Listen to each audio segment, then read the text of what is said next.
Ayisephinde wabuya umfana kaMloi sakhona la Mphe Centre sesithe ukuthatha kancane ikhefu sabuya manje ngibuya nobhuti wami nje la usazosho igama lakho ukuthi ngubani ngoba egqoke kahle kanje namhlanje. Yebo bhuti. Ngibingelela bafowethu bonke ababukela bakhona nama-artist phakathi. Yeah. Futhi Mjiyo lo Mphe Khumalo imazisa sokho. Oh phuma la okho. Yeah. Awuqhamuka sokho. Namhlanje bhuti wami uzoshayela yiphi ingoma? Ngibe ngithi ngiliyambiko umsebenza wakho ngcono ngibuye ekhaya mama. Hayi buye ekhaya. Incino ngibuye ekhaya mama ngekho umsebenzi phambili. Uzokwenzani wena uhlezi la?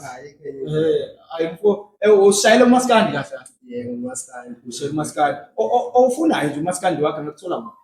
Ngiyatholakala ku-TikTok uMJIYO 1, ku-Facebook uMJIYO SA, bese ngitholakala ku-WhatsApp nenamba efonelekayo ethi 065 520 6758 065 520 6758. Hayi mfowethu-ke hayi usazokuthola-ke nomuntu njengoba manje uzoshaya nawe ingoma khona la Mphe Centre mfowethu.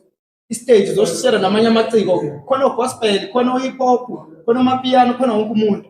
Khona kungithokozisa kakhulu ngoba emsebenzini esiwenzayo siyafisa ukuthi sisebenze nawo wonke ama-artist. Sibe baningi Ungakhethi nje yeah ulalele konke konke uzokwazi ukusebenza nawo wonke ama-artist. Hayi mfowethu hayi ngithembe nanokuthi singamaciko nje ngoba sihlangene sophinde silokhu njani sithole iy'namba zomunye sikwazi ukusebenzisana singamaciko. Kunjalo nje isikhathi sokuthi sikhona ukuthi sazane nezinye izinto sikwazi ukuxhumana ngendlela. Hayi mfowethu hayi soshilo ngiyabonga kakhulu nethuba nje ongiphe lona angibonge kakhulu mfo.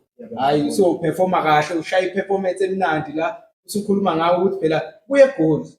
Ngiyabonga kakhulu. Mfowethu hayi ngiyabonga kakhulu ke Thuso Moloi lo.